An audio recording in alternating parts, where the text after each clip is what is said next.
And now, the finale, where it all comes together. Many of you know that Schumann is routinely attacked for his heavy orchestration, but I find that most people really don't know the specifics of what they're talking about. It's just fashionable to say it, okay? And those who know the finale of this Second Symphony also love to bash it, since it is very bizarre. But how bizarre, and why bizarre? We're all very familiar with the classical sonata form, of course, so common in symphonic first movements, but also used in finales too. The exposition and the central development section and the recapitulation. All of these sections basically equal, more or less, in form. This is the epitome, the gold standard of classical form, balance and symmetry. Well, after the soulful tranquility of the third movement, it seems that Schumann can't wait to start tearing up the place again. The finale opens with these main ideas. First, an upward rushing scale, followed by a cadence. All right, we're in C major, but this immediately leads us into G major, the dominant key. What?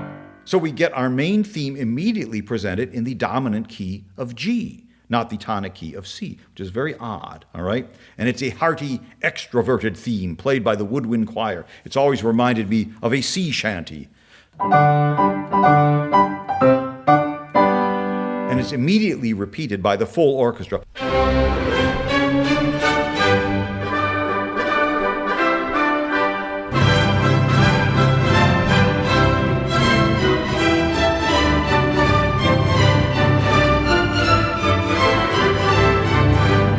But there, in that final phrase, is the same brief liturgical progression from the scherzo's first trio in G major. It was this. And here in the finale, we heard the same thing, but it's in C major and roared out by the full orchestra, but it's this. It is the same progression. It's so quick that we barely noticed it.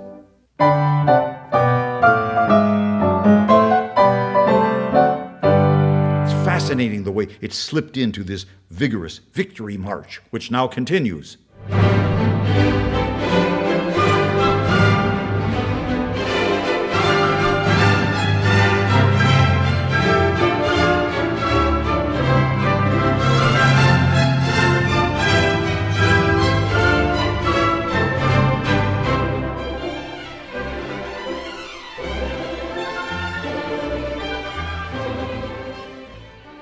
And you heard the violins are dashing about while the woodwinds chatter away. Clearly, the symphony's crisis, whatever it may have been, is in the past. And then a new lyrical melody appears in the violas, the cello, and the low woodwinds. We've moved into G major, the dominant key, so this must be the secondary theme of the exposition.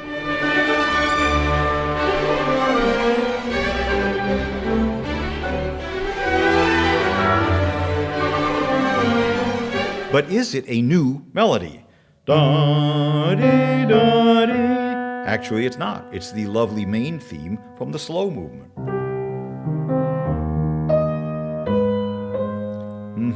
Now in a return appearance. And Schumann really works this figure. Bum-ba-dum.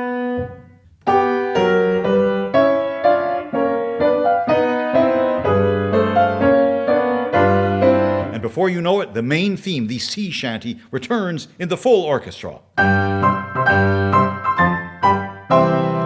But now the opening rushing figure, the upward scale in the strings, begins to expand and becomes much more intense.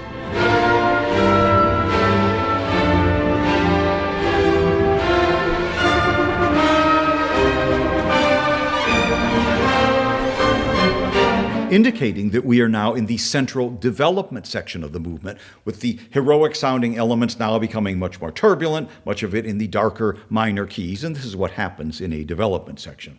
Again, we hear the lovely theme of the slow movement, but it's now inverted in the clarinet, sounding somewhat tormented with some rather rough going underneath. And amidst all of this, listen for the trumpet and horn.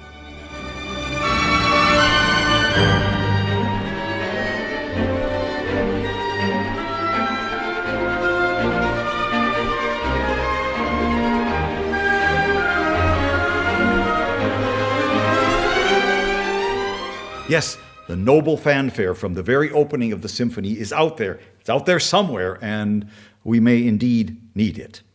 But like a great churning sea, the tempest finally dies down and comes to rest in a very somber C minor.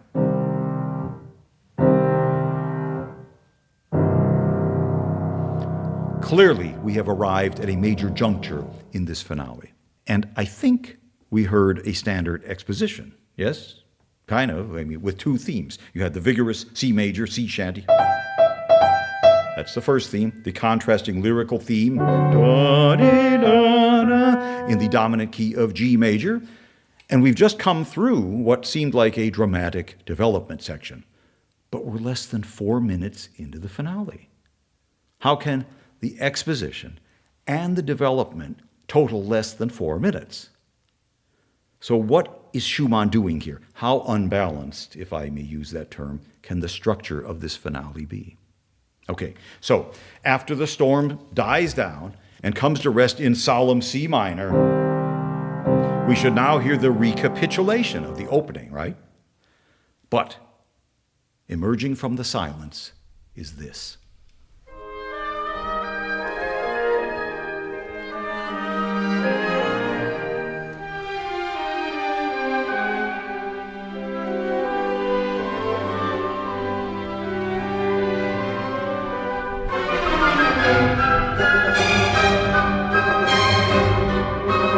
And the turbulence returns. But let's back up for a moment. That oboe melody, it's a totally new theme in E flat major. But we're barely halfway through the finale, and this lovely new theme suddenly takes center stage. With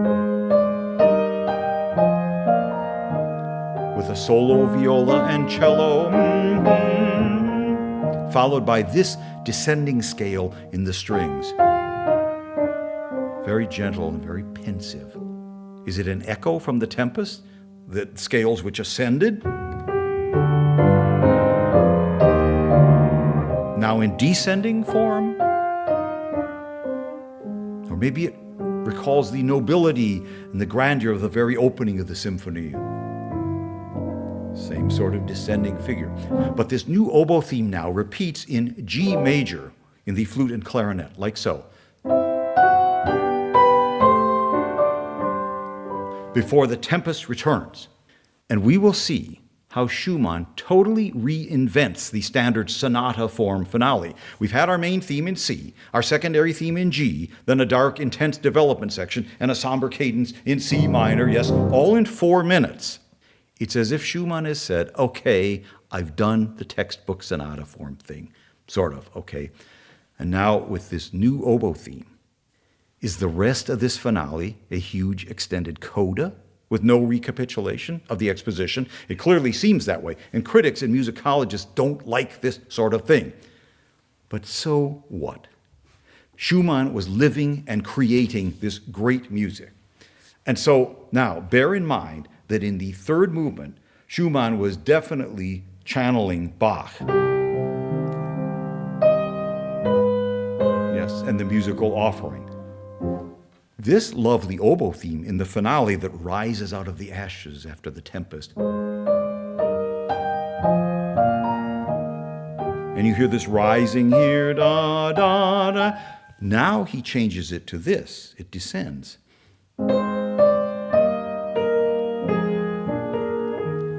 Aha, with this new change now, the theme clearly resembles a melody by Beethoven. And it's this.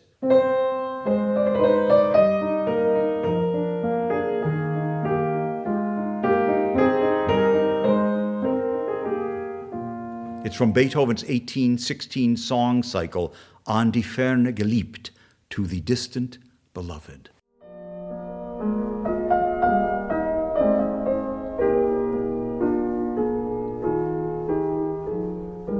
Nimm sie hin, denn diese Lieder, die ich dir geliebte sang, singen.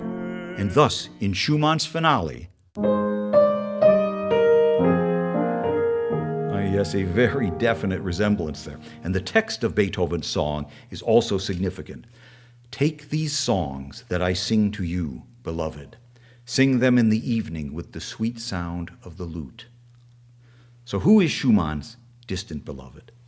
His wife Clara, who stood by him day and night during his harrowing illness? Is he remaking the symphonic rules in this finale to pay homage to her? Is that why this theme appears and now takes on an almost reverential quality, that same quality that seems to hover over so much of this work in this glorious music?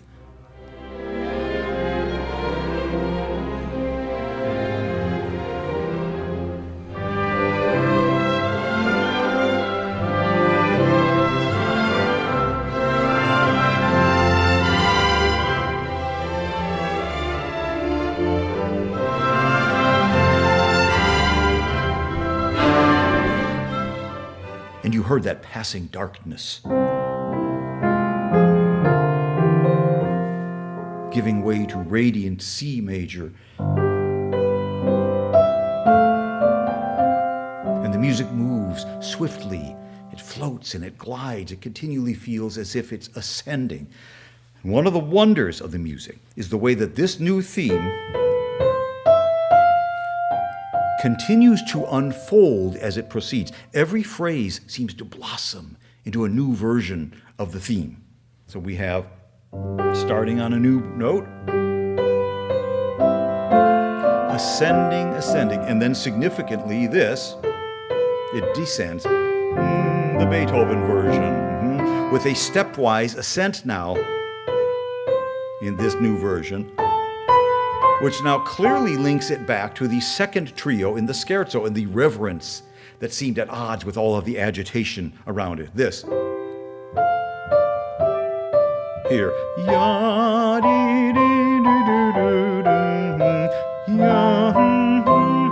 All of this is interrelated, and now in the finale, a continuous ecstatic flow of song. And it keeps ascending with liturgical harmonies,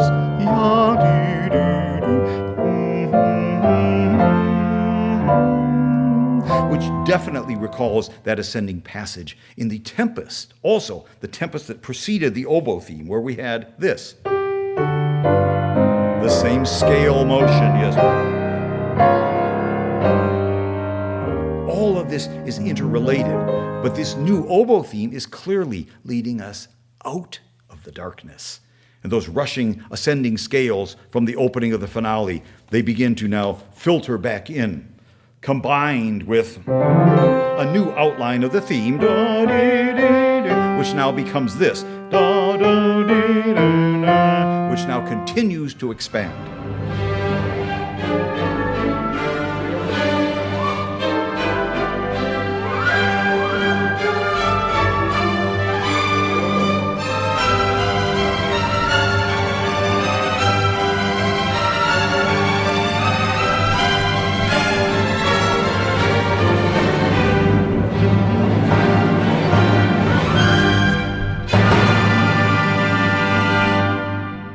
And there, in true Beethoven-esque fashion, a symphonic expansion of this motive to this over a long pedal note in the basses and timpani to increase the intensity, and as we've seen Beethoven do repeatedly in his finales, a major structural juncture, a big dominant seventh chord, followed by silence. And what will emerge from the silence?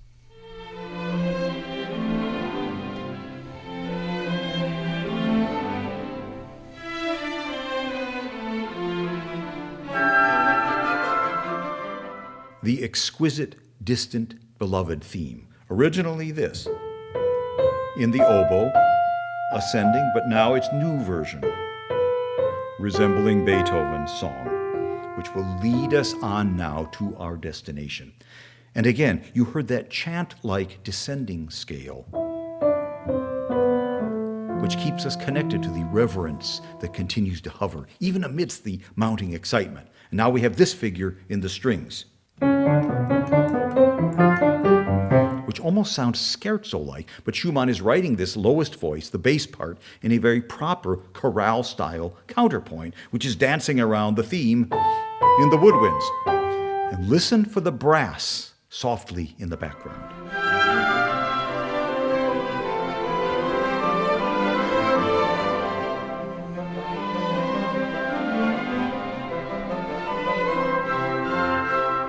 Did you hear it? The sprightly figure stopped for a brief shining chorale phrase with trumpets and trombones. In the distance. Bum, bum, bum, bum. The motto theme from the very opening of the symphony, returning now at the precise moment that it's needed to reinforce, to lend moral support to the composer and to the ascent of the music. And it happens 3 times, this phrase, with the brass, each time more radiant, more powerful, as this great melody continues to soar.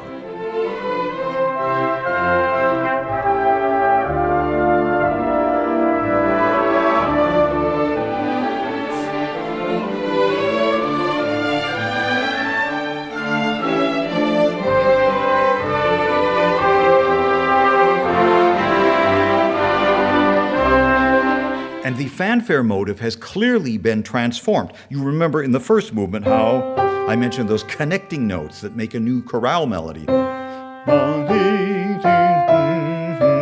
A song of thanks, like a vision that leads us onward.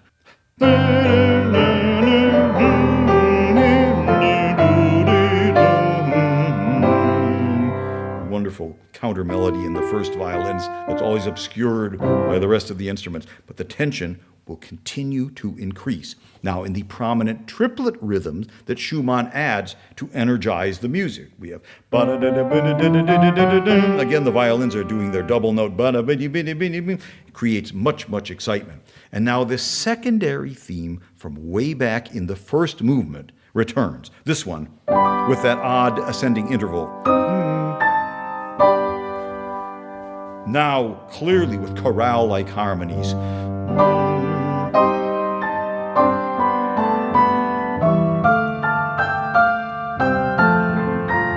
But it's now intensified by the triplet rhythm in the strings. But the chorale in the brass will not be stopped. It hovers over everything, and it seems to absorb the energy of the churning triplet rhythm. And you might even say that the brass chorale converts this potentially disruptive force into positive energy, a force for good.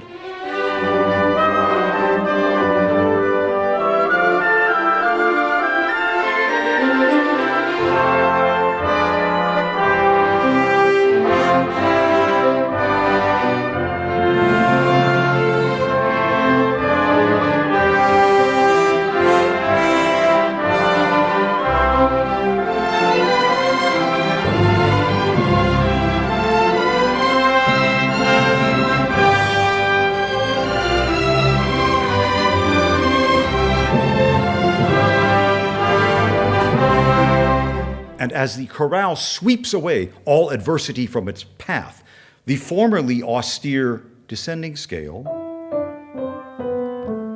now joins the chorale. It becomes part of it.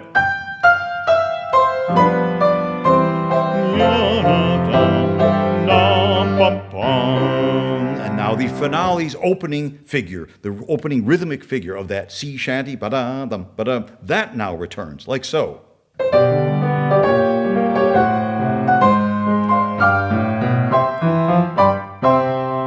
Rising triplet figure in the strings, the noble fanfare in the brass, and a new variant of the great theme, like so.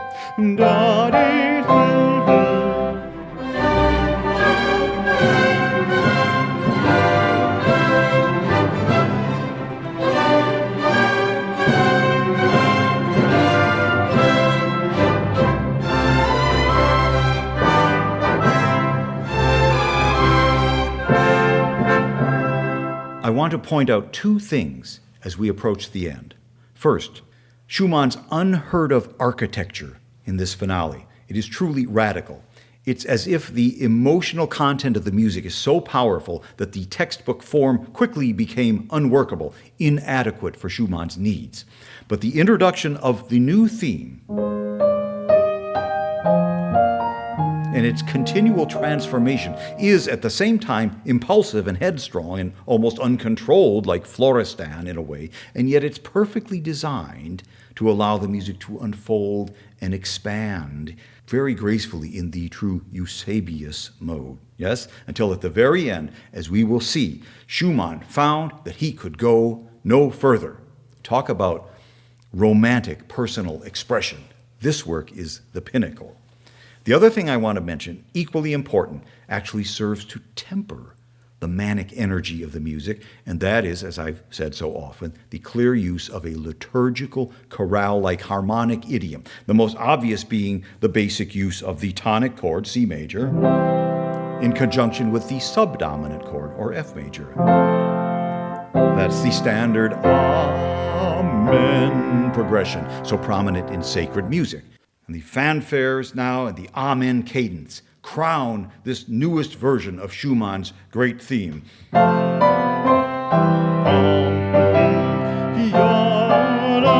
Here it is.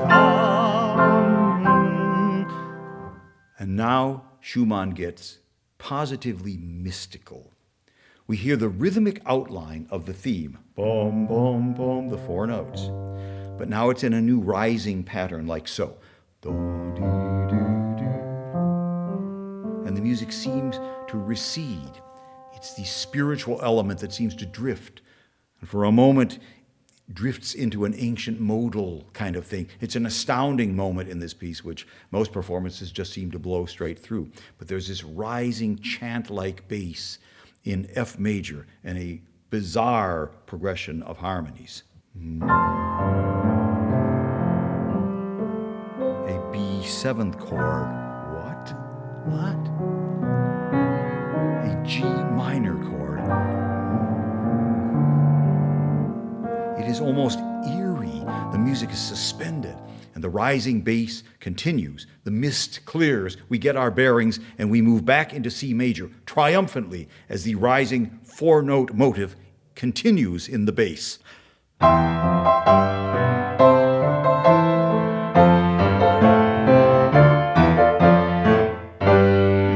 And a definitive cadence. And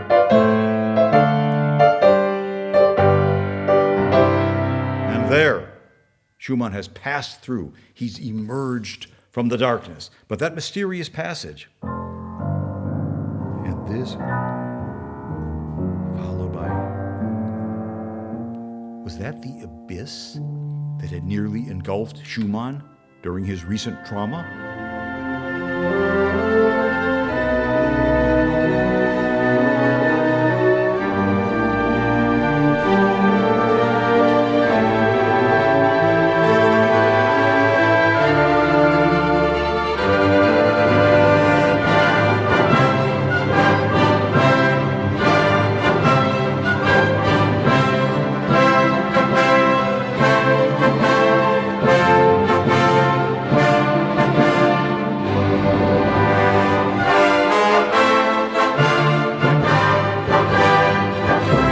And Schumann could have ended his victorious journey here. A few more big C major chords, and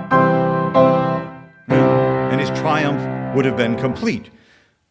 But there's one more challenge to overcome, and it is here, after this simple song, that continually regenerates and ascends to new heights. It's here that Schumann seems to have reached his breaking point.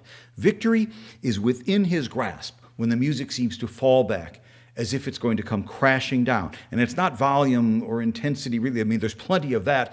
Here, it's the harmony that suddenly seems to collapse. From confident C major to this, to this, to this. Totally unexpected at this point, with F, the subdominant note, in the bass. The Amen cadence note is in the bass, which grounds these disorienting harmonies here. And the triplet rhythm is still churning away. stabilizing the rhythm, but the music and its creator fight back and pull out of this crisis like so. But again, it regresses, but then soars higher.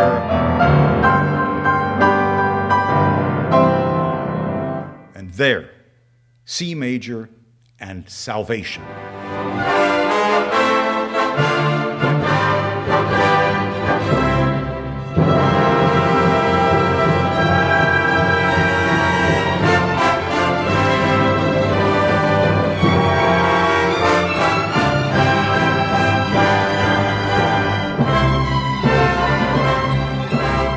Full winds and brass and trombones, the entire string choir resplendent, a grand organ-like sonority, a final Amen.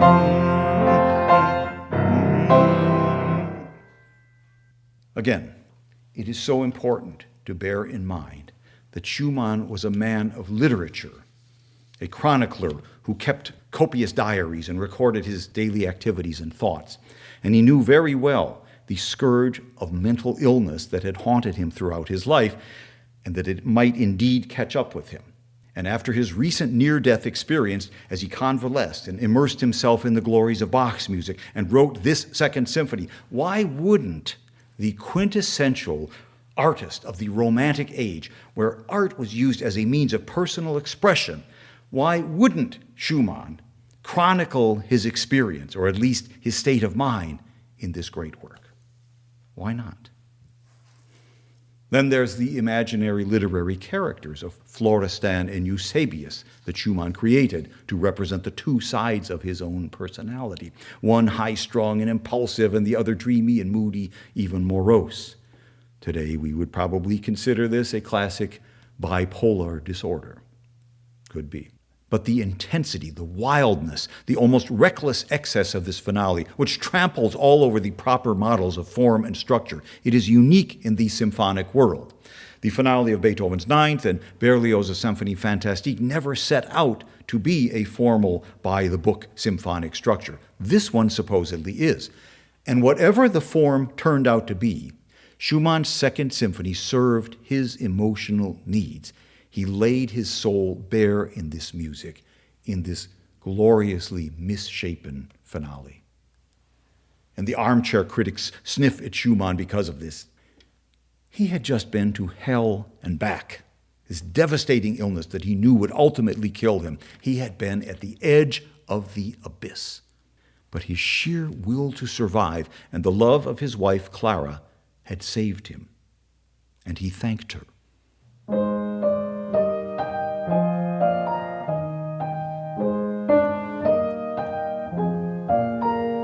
This lovely song grows and blossoms into a grand and glorious hymn. And we hear Schumann's headstrong intensity threaten to derail this melody again and again, leading us now to the very final moment of the symphony, because it's not quite finished, okay? We had our grand Amen, and I mentioned the grand organ-like sonority of the winds and the brass and the strings, but I did not mention the timpani, the kettle drums, so essential to the fullness of the sound of this final peroration. Well, Schumann's timpani remain outside the groove of the rest of the orchestra, untamed, caught, as it were, in this disruptive cross rhythm of the triplet figure. 1, 2, 3, 1, 2, 3, which cuts against the rest of the orchestra. And this runaway energy must be reined in, reconciled with the grand hymn. Otherwise, how can you possibly end the piece? So we briefly hear the timpani pounding out its own independent triplet rhythm, even when the rest of the orchestra cadences together on its big Amen and stops. The timpani continue on as if they will hurtle over the precipice until at the very last moment they fall into place. They stabilize just in time to deliver the final tonic dominant timpani figure. The impulsive, unbridled energy is finally under control and normalized and cured. Here is this final portion of this towering masterpiece, beginning with that mystical passage, the triumph of C major, and that stunning relapse of harmonic instability. this cry of desperation. It's almost as if Schumann shakes his fist at the heavens and says, "Take me, destroy me, but not my wife and not my music."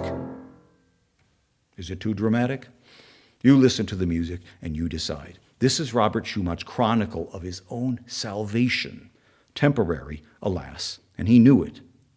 The ecstatic joy of his beloved theme, the great chorale Amen, and Florestan, the wild-eyed, free-spirited Schumann, still charging ahead in the timpani, nearly destroying it all at the end, but finally yielding to join with us in triumph.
I'm Lawrence Rapchak, and thank you very much for watching and listening.